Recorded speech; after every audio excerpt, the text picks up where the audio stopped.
Hello, everybody, and thank you for tuning into the Liberty Report.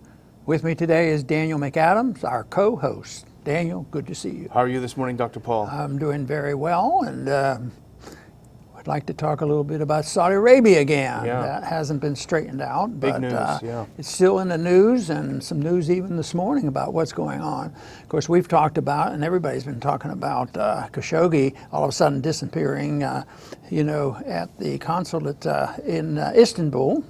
And it is suspected that maybe the leaders of Saudi Arabia finally got tired of him. I imagine at times criticizing them. So the theory is that he's been murdered by somebody in that administration, Yeah. and the accusations are there. But Trump has been very much involved in the discussion of this, not diplomacy, but at least discussion.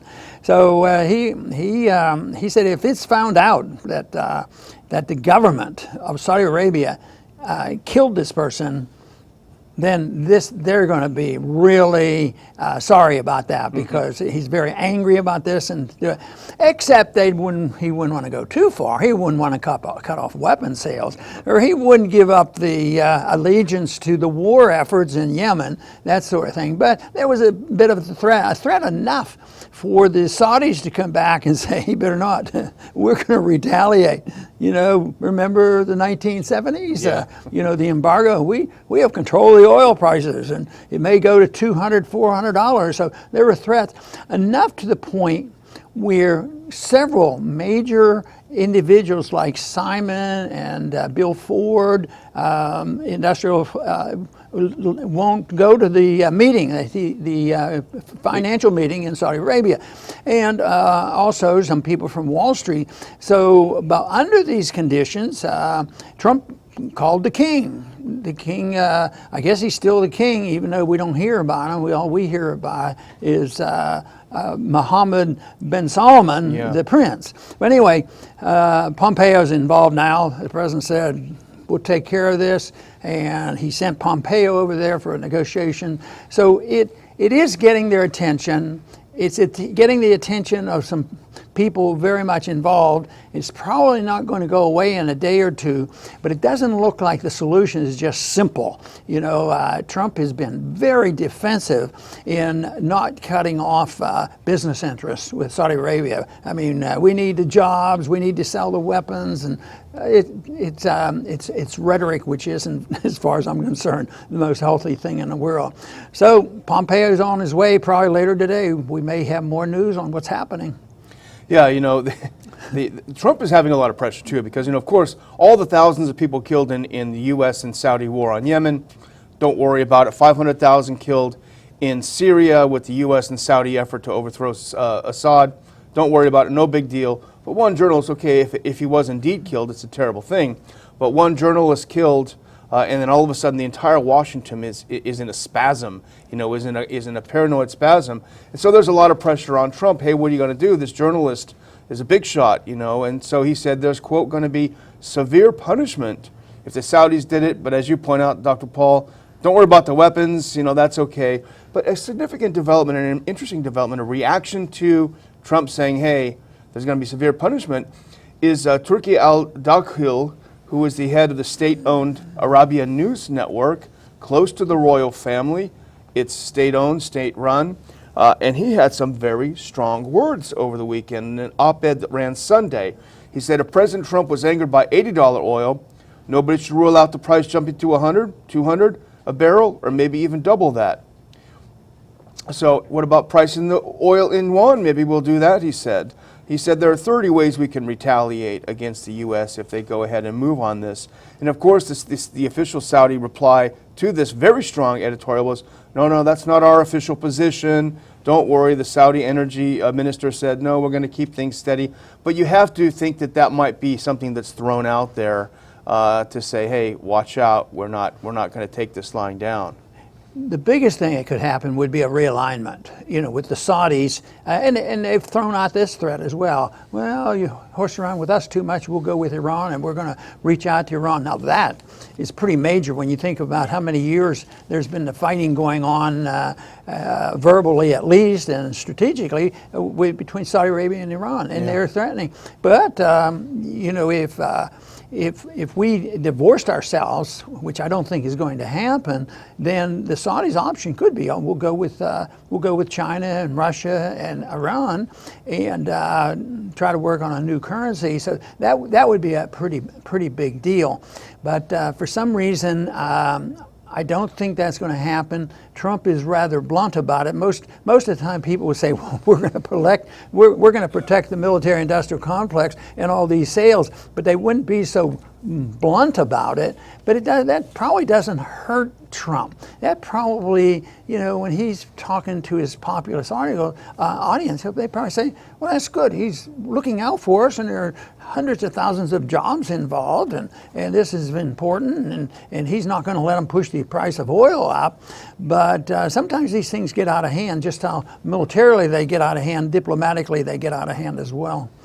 Yeah, and that's not only the geostrategic reconfiguration was threatened by this journalist, and not just any journalist, as we point out again, but someone close to the royal family. He also kind of hit below the belt. He said, if nobody wants to sell us weapons, the market is huge. Probably we'll get, for example, weapons from Russia. It'll be more advanced than the weapons that Congress releases to us. So that's a big one. Yeah, I think Trump obviously doesn't need this. He'd like it to go away. So his suggestion to diffuse this a little bit is, well, maybe it was just a rogue killer that did it. Had nothing to do with politics. Had nothing to do because he was a journalist writing criticism, of the king and this sort of thing. It's just rogue people showed up and killed this person. But your point, I think, is the most important one for us, what we're dealing with about our foreign policy. Yes, we should have something to say about going on here. And not so much that we have to protect the oil prices or the military sales, but we should not be, and we said this the other day, we don't have the authority to be the policeman of the world. There's been a murder. You can condemn it. But we don't have the authority to go and investigate, go into Turkey and Saudi Arabia and decide who killed whom. No, we can't do that. But we are very, very much involved. I mean, we have dealt with the Saudis for a long time, and sometimes carelessly when you think about 9/11 and no investigation of significance with 9/11, and we sort of ignore all that. And I think that right now there may be more of that come up, and there maybe should be more investigation what's going on. But where do we have the real impact? And that is our partnership with the Saudi Arabians with fighting that war in Yemen. That's a disgrace, hundreds of thousands of people dying. And I think today, and I can believe these stories, that there's a deliberate attempt to starve people, to try to bring them to their knees. Yeah. I mean, it is just outrageous that we're part of that. That's what we should be dealing with. We shouldn't be concentrating on the pros and cons and benefits of how we react to this murder.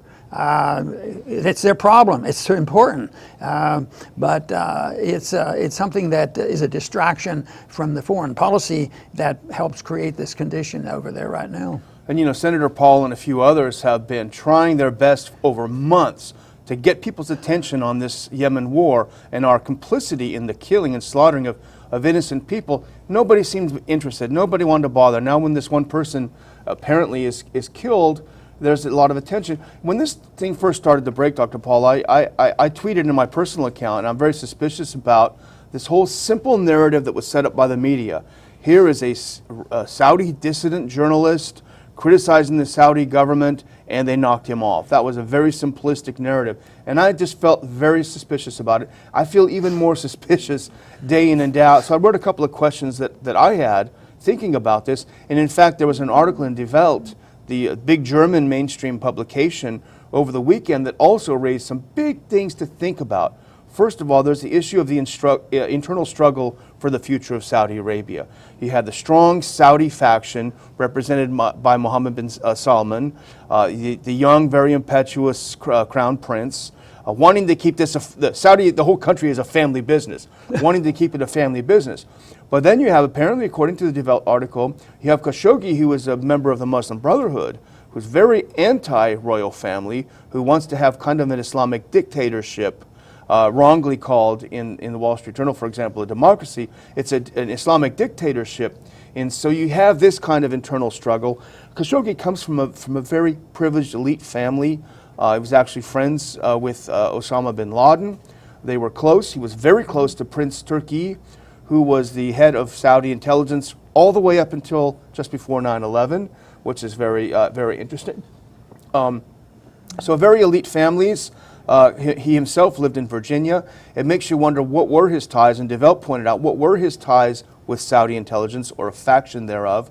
What were his ties with the CIA? A lot of these foreigners who live in Virginia, who are in exile, finally find their way over to Langley to do a little business too. Well, this is the issue that somebody suggested. The significance of that being that he may know and can hold it over the heads of the Saudi kingdom dealing with 9/11. Yeah. Because, from the day 9/11 occurred, I became so suspicious of it because why did the bin Laden family get ushered out of the country when nobody else was even on an airplane, but their private jets and everybody, they were rounded up and they were ushered off. Yeah. And that didn't come up in the investigations, or at least not a full explanation of why that happened.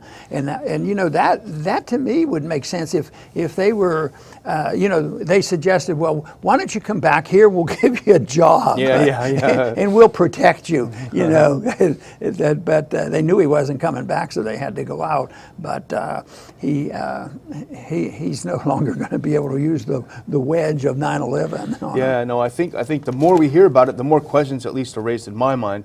And as you point out earlier, on this somewhat breaking news, President Trump said, "Okay, Pompeo, pack those bags, suit up. You're going to go over there and you're going to get to the bottom of this." It's a little bit comical in a way. And I always sort of, like, for the first time ever, feel sorry for Pompeo.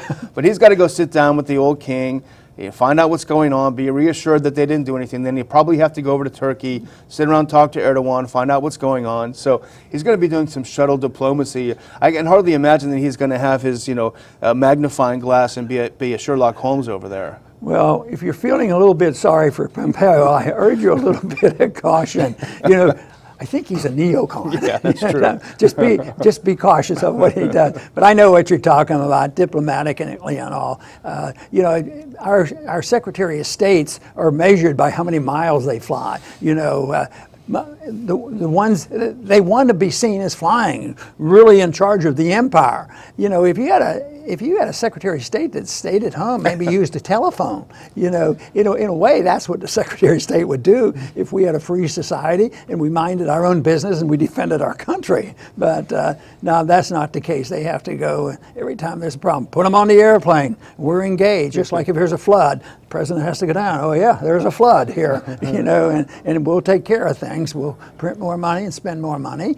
And for some reason, I don't think the net benefit or net loss of benefit, what's going to come of this, is I don't think that we're going to see the Saudis to completely separate from us and go with the Chinese and the Iranians. That's probably not going to happen. I think the military-industrial complex are going to survive and will. I don't think that's going to happen. And that rogue killing there will be pushed aside one of these days. But it's gotten a lot of attention, probably a little bit more than I thought it would. But there's enough out there that is still stirring around, and maybe some people believe in a little of agitation benefiting, because there is the agitation trying to figure out who killed whom, why, and what was the purpose of it all.